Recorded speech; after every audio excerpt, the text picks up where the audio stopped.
Olá, você que acompanha o site RD News, nós estamos no RDTV, o programa de TV web do Portal de Notícias de Mato Grosso, e hoje nós vamos falar sobre um documentário que foi lançado este ano, que chama-se Heróis do Fogo 2, Rede Unida pelo Pantanal. Quem vai contar um pouquinho essa história para a gente é a superintendente do Sesc Pantanal, a Cristiane Caetano, que já esteve conosco aqui, tanto presencialmente, como também já fizemos outras entrevistas online.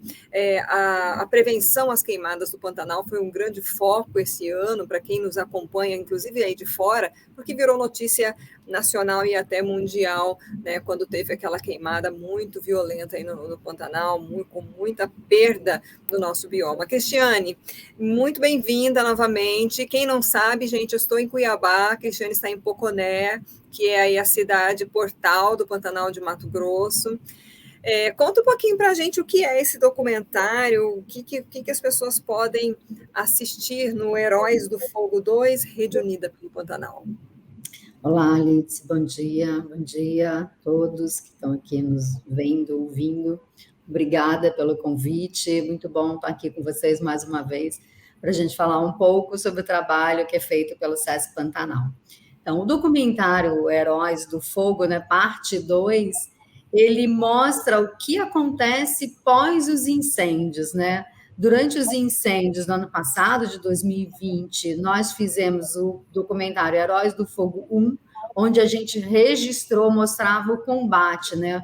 Ele foi todo feito no momento, de fato, que o combate estava acontecendo, o trabalho dos pesquisadores, né? No acompanhamento de como que estava sendo esse fogo, o impacto do fogo na fauna local, na flora, né? Com recolhimento de carcaças, resgate dos animais, então uma série de ações, e a gente fez o 2 para mostrar e depois, né, o que acontece quando os incêndios, né, eles são combatidos, como é que é isso, né, que para a gente o trabalho não acaba, né, ele continua, ele é contínuo todos os anos, e o documentário procura mostrar isso. E, muito além disso, o que aconteceu após 2020, né?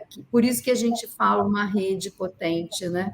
Porque realmente aconteceu uma união muito grande de todos que estão presentes lá, que estão presentes no Pantanal, né? Que estão presentes aqui no Pantanal. Então, a gente se juntou, fazendeiros, né? Os pecuaristas, organizações sociais, o SESC, a comunidade, o poder público, né, Corpo de Bombeiro, Defesa Civil, a Prefeitura de Poconé, Barão de Melgaço, as comunidades pantaneiras. Então, assim, houve os indígenas, né, houve uma união muito grande de todos que estão presentes no território do Pantanal para que isso não voltasse a acontecer. Então, foi criada uma rede muito potente, foi feito muito trabalho de capacitação, formação de brigadas, né, treinamento, equipamentos, que é muito importante, porque às vezes a gente sabe o que é preciso ser feito, mas não tem os equipamentos necessários para isso, né? Então, teve, principalmente a SOS Pantanal, desenvolveu um projeto bem bacana, né, de capacitação de brigadas com distribuição de equipamentos, EPIs, uniformes.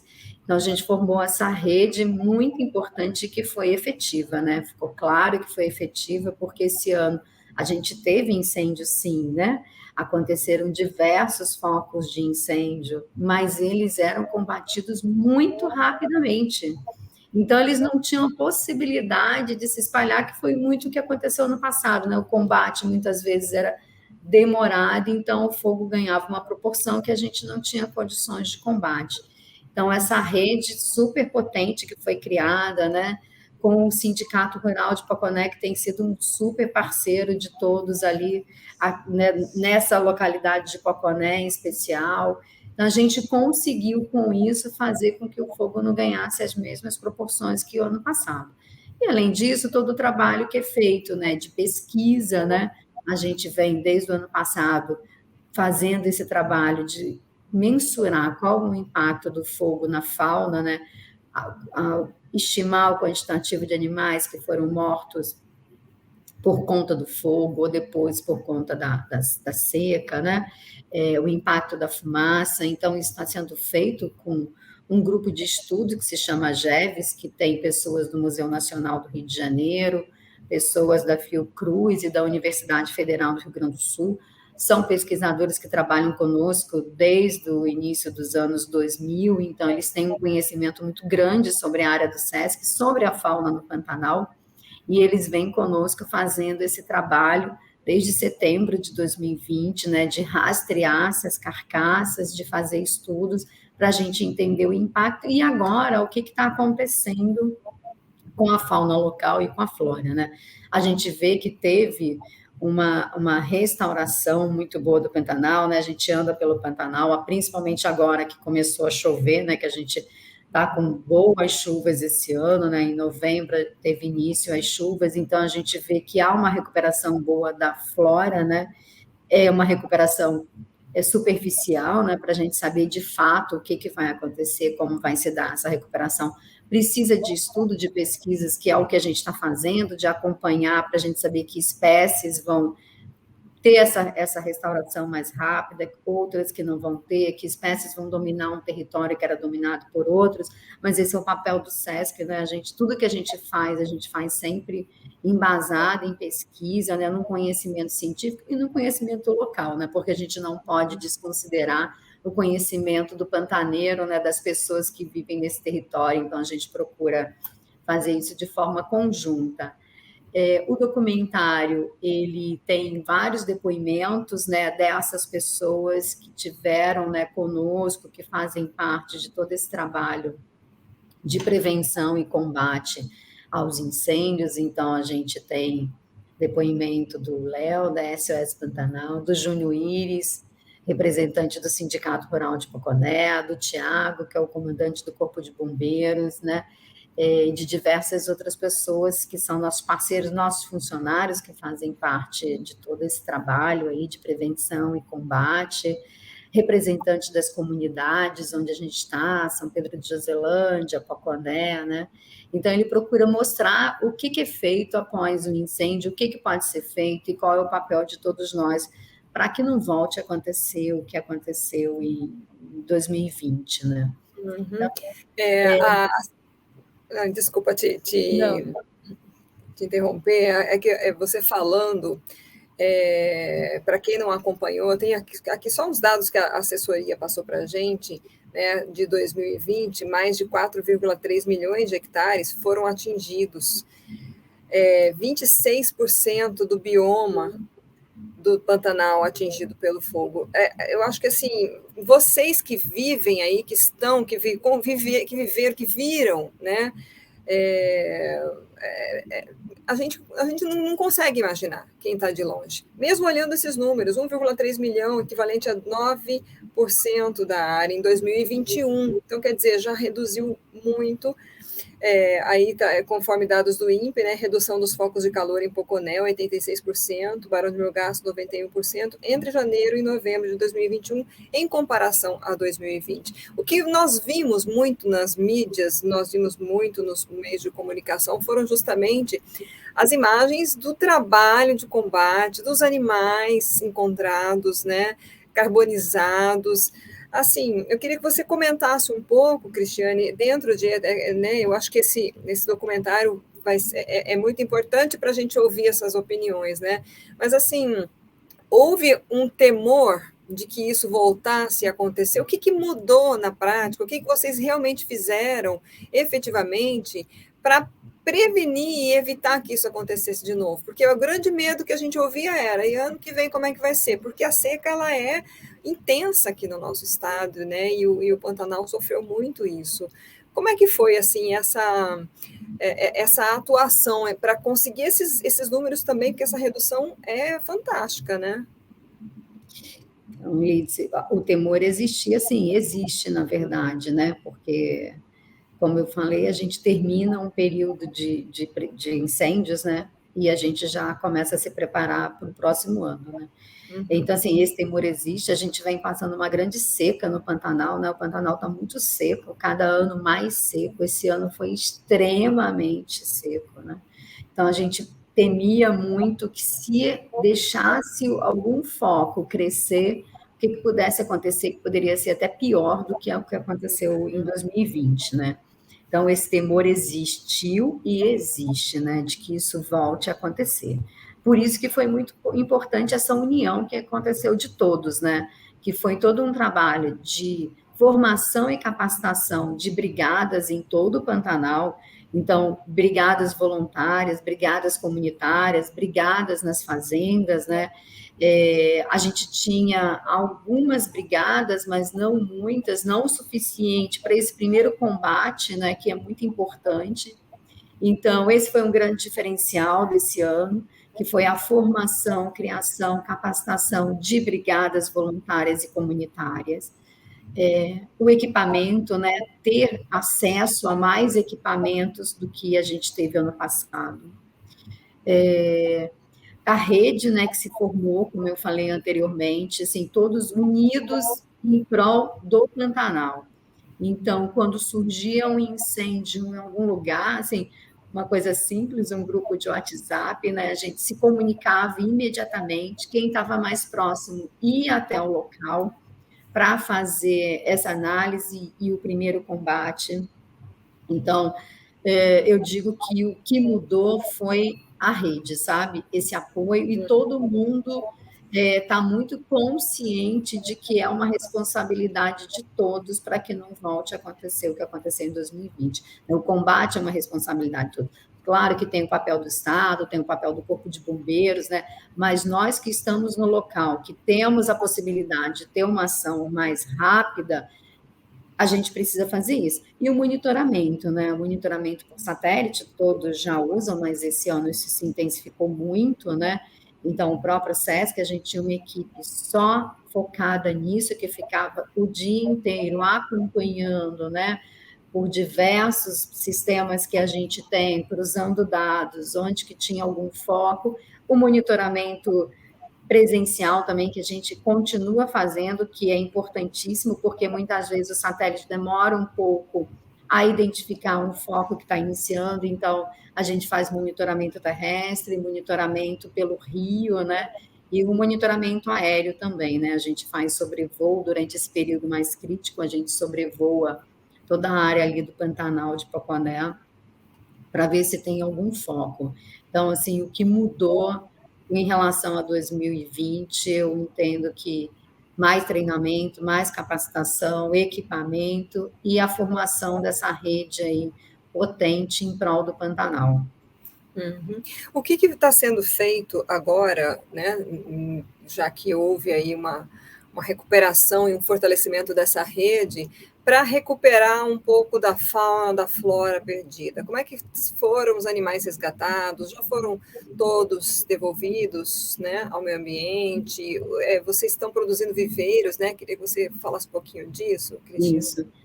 Então, assim, muitos animais foram resgatados naquele momento, né, por diversas organizações. Nós temos a parceria com a Ampara Silvestre, né, que está lá no Pantanal, é uma organização de São Paulo, mas desde o ano passado ela está no Pantanal. A gente fez uma parceria, a gente recebeu alguns animais no parque que a gente tem próximo ao hotel IRPPN, o Parque Sesc Baía das Pedras. A gente recebeu alguns animais lá, hoje a gente está somente com uma antinha ainda que está em recuperação para soltura.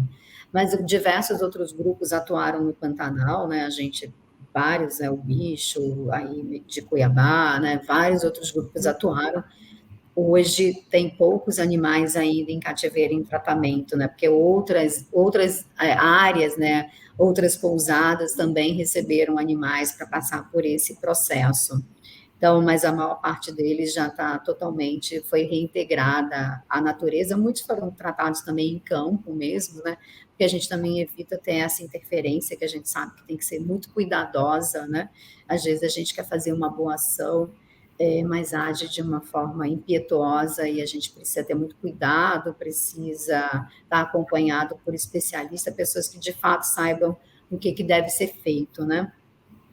E aí, falando na regeneração, né, o SESC em especial, com outras organizações, né, com a Wetlands International, a MUPAN, e agora com a Funatura, a gente está num projeto que é um projeto que tem um apoio do FUNBio, né, que é um fundo internacional, e que ele é mediado pelo Ministério do Meio Ambiente. A gente está num projeto de regeneração de áreas degradadas, em especial pelo fogo.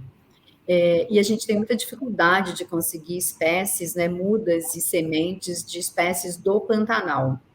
Então, a gente criou um projeto, que é um projeto de construção de viveiros, né?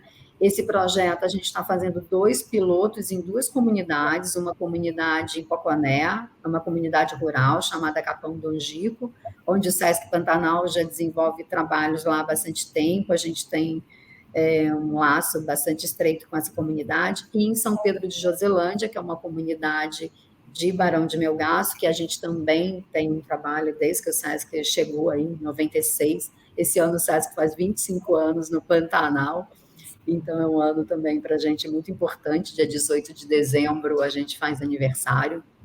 A gente está montando com essas comunidades 2 viveiros. Hoje, no Capão do Angico, a gente já tem 25 mudas que vão estar prontas para plantio em janeiro. E em São Pedro de Joselândia, a gente já está com 11.400 mudas que vão estar prontas para plantio em fevereiro e março.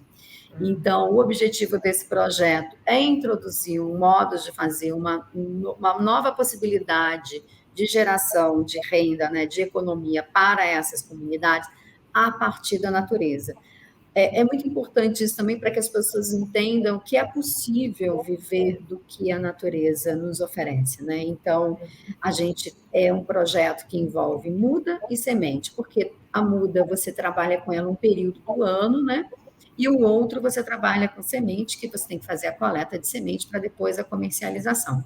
O Sesc inicialmente vai adquirir 20.000 mudas de cada viveiro. Eles estão projetados para produzirem até março 40.000 mudas, e as outras 40.000 mudas, né, 20.000 de cada um dos viveiros, elas vão ser oferecidas para outras organizações, fazendas, né, outras áreas que também precisam passar por esse processo de restauração. Então, é um projeto que é para ser a longo prazo, né, permanente. Essa fase agora é uma fase de capacitação, então a gente tem uma equipe capacitando as comunidades na produção das mudas, né, como tratar as mudas, como produzir essas mudas, coletar as sementes, na parte toda de legalização, porque tem toda uma parte de legalização desses espaços, e também como que você comercializa, né, como é que você mantém um grupo, uma associação. Então, são 2 projetos muito importantes, né, que estão em especial porque no Capão são só mulheres, né, então também tem esse aspecto bastante bacana, né, mulheres que estão lá fazendo isso, né, e em São Pedro também a gente tem 2 homens, mas todo o resto são mulheres, e a ideia é que isso cresça. Tem uma possibilidade muito grande, porque a semente, você precisa criar uma rede para coletar essa semente, né, então você faz com que esse projeto ele alcance um grupo grande de pessoas, né? E pode ser um grande diferencial nessas comunidades, porque a gente sabe que tem uma demanda enorme e, de fato, você não consegue encontrar mudas assim de espécies nativas do Pantanal, né, e sementes. E aí tem todo um aprendizado, né? Qual a importância disso, qual as mudas, como é que você trata a terra, como é que você faz esse plantio. Então, são projetos muito bacanas, né? O projeto se chama Aquarela Pantanal, e a gente tem aí uma grande expectativa com ele, que ele vai poder se expandir para outras comunidades no Pantanal e ajudar aí nessa geração de renda. E, claro, reflorestar, né? Restaurar as áreas que foram degradadas, que esse é o objetivo, né? Sim, verdade.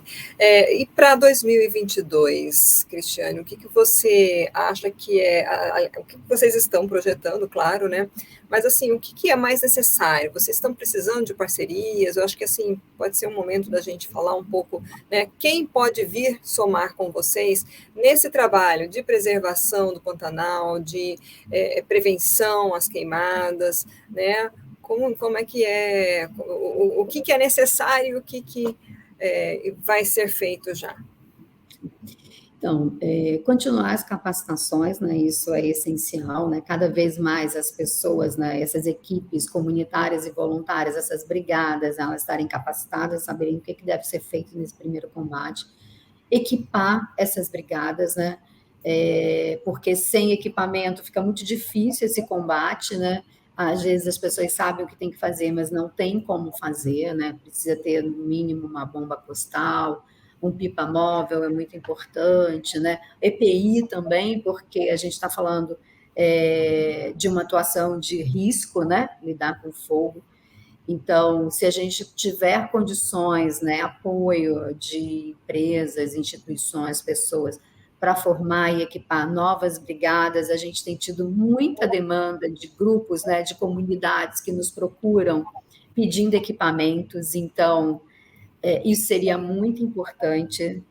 Nós podemos fazer essa ponte, né? O SESC pode fazer essa ponte entre pessoas que têm interesse em colaborar com as comunidades para que elas possam se equipar, né? Terem os EPIs e equipamentos necessários. Uma rede de monitoramento que já está sendo criada no Pantanal, né? Nós vamos instalar na área do SESC, ao redor, 5 torres de monitoramento, é um sistema bastante moderno, avançado, por câmeras, é uma organização que nos procurou, uma startup, ela está fazendo isso em diversas áreas do Pantanal, a área do SESC foi uma das áreas escolhidas, né? Eles têm apoio de algumas empresas para que isso seja feito. É um projeto incrível, grandioso, que vai cobrir do Mato Grosso do Sul ao Mato Grosso, né?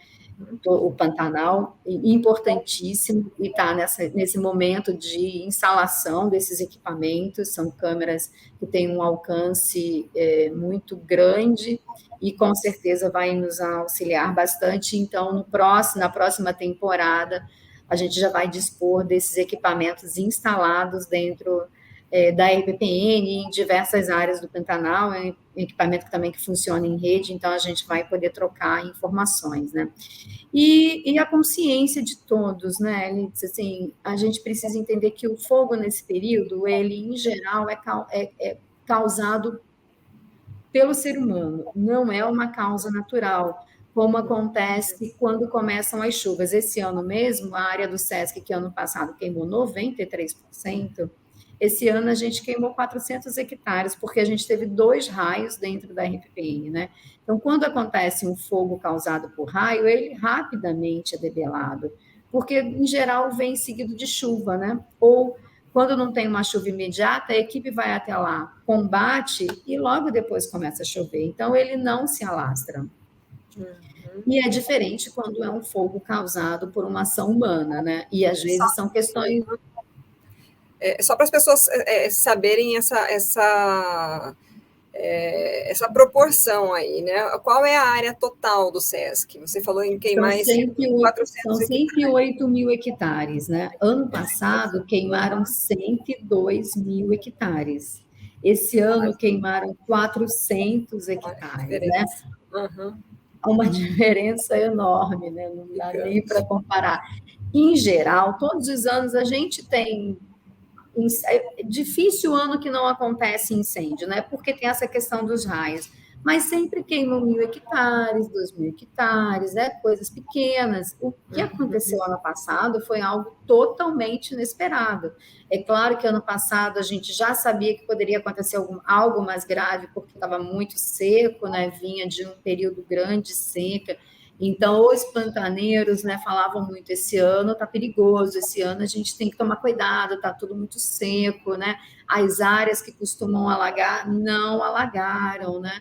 As baías estão secas, então havia possibilidade realmente de algo crítico acontecer, mas não na proporção que aconteceu, né? A gente teve durante praticamente os incêndios na região, tiveram início por volta do dia 15 e 16 de julho, e até início de novembro a gente ainda tinha incêndios nessa região ali de Poconé e de Barão de Melgaço, né? O período mais crítico foi agosto e setembro, né? A própria RPPN, a gente recebeu, ela está entre o Rio Cuiabá e o Rio São Lourenço, né?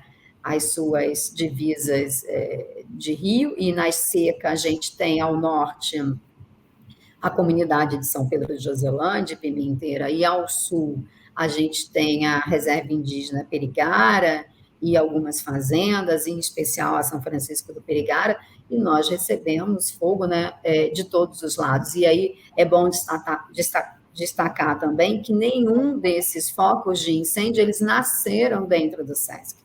Todos eles foram externos, né? Eles vieram da margem do rio, do outro lado da margem do rio São Lourenço, pularam o muro, porque o fogo ele pula o rio, sim, né?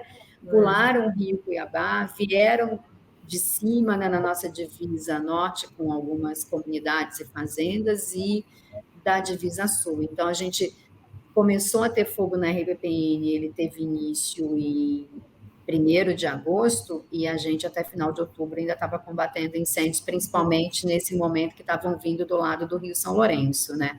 E uma outra situação também que é importante destacar, no caso do SESC, a importância de você ter brigadas e combate, é que a gente não teve um incêndio, ele não aconteceu todo ao mesmo tempo, ele aconteceu em momentos diferentes, em áreas diferentes. Isso permitiu que a fauna, ela se movimentasse dentro da área. Então, quando estava pegando fogo numa parte, todos os animais, eles conseguiam se deslocar, né, todos, grande parte deles, se deslocar para uma outra área que não estava tendo incêndio. Quando essa outra área estava acontecendo incêndio, ele se deslocava para onde ou já havia ocorrido ou ainda não estava ocorrendo. Então, foi possível ter um manejo dentro dessa área. E os pesquisadores, eles identificaram que esse manejo, né, o fato de ter acontecido esse combate o tempo todo, porque a gente combateu esse fogo 24 horas, a nossa equipe é incrível, né? A gente tem uma equipe na RPPN aí de 30 brigadistas dentro da RPPN, a gente tem mais 10 entre o hotel e o Parque Baía das Pedras, e lá no Serra Azul também, que o SESC tem uma área lá em Rosário Oeste, né, naquela região ali de águas, que é importantíssimo, porque lá está a caixa d'água do Pantanal, que a gente fala, lá estão as cabeceiras do Rio Cuiabá, por isso que o SESC está lá, cuidando um pouquinho desse lugar que é importantíssimo para esse sistema aí de cheia e vazante do Pantanal, né? O Pantanal, ele precisa da cheia e precisa da seca, né, dessa vazante, e o Rio Cuiabá é essencial para isso.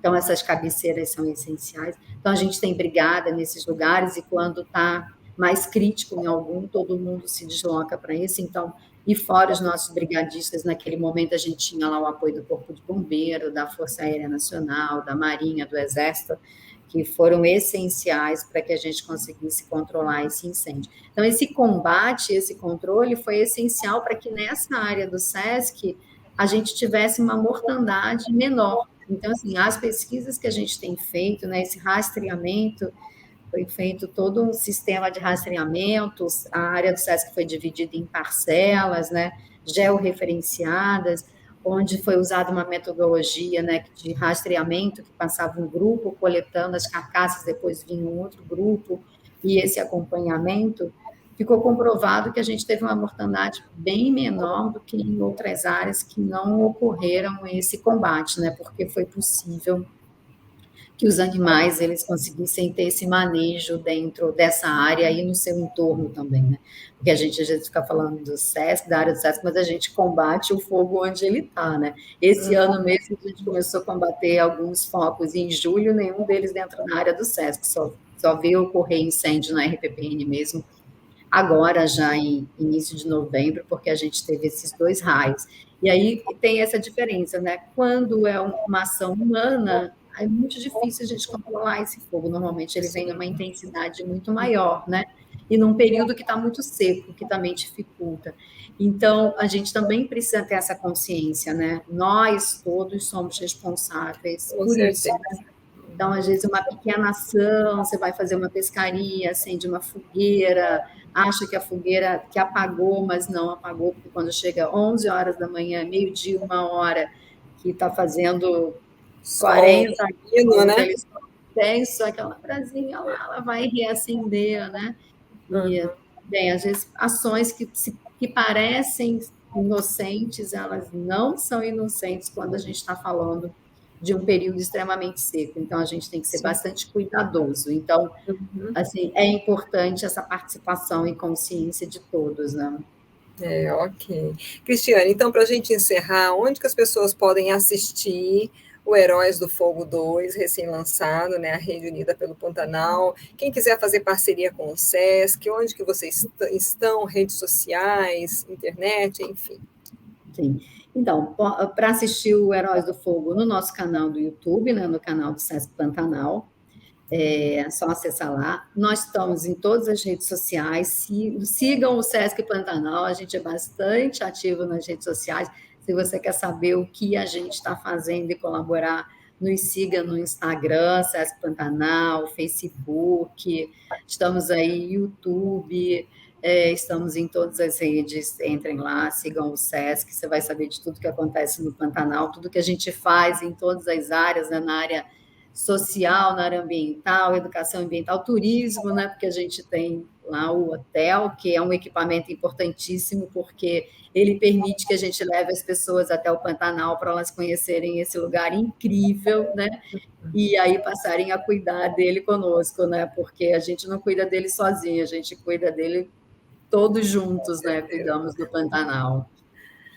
Tá joia, Cristiane, muito obrigada novamente, né, por você ter disponibilizado o seu tempo para trazer um pouco aí desse trabalho tão bonito que vocês fazem, tão importante, né, fundamental. Para quem não conhece, gente, o Sesc Pantanal, ele está lá no meio do Pantanal de Mato Grosso, é uma unidade privada, a maior área, né, de proteção, e aí é um importante agente, né, dentro de todo esse trabalho em prol do nosso meio ambiente, para o do nosso Pantanal de Mato Grosso, aí com tantos parceiros. Obrigada novamente. Eu que agradeço. À disposição aqui para divulgar as ações de vocês. Eu que agradeço. Lídice, muito obrigada mais uma vez nos convidar para estar aqui, falando um pouco do trabalho do SESC. Assim, como você falou, é a maior reserva privada do Brasil, né? Privado. Cuidamos disso para todos nós, né? Para o mundo, né? O Pantanal tem uma importância enorme, né? Nesse equilíbrio aí da nossa saúde mundial. Então, vamos juntos cuidar dele, né? Obrigada mais uma vez por ter nos convidado para estar aqui falando um pouco do nosso trabalho. Bom dia para você. Obrigada, até a próxima. Até logo.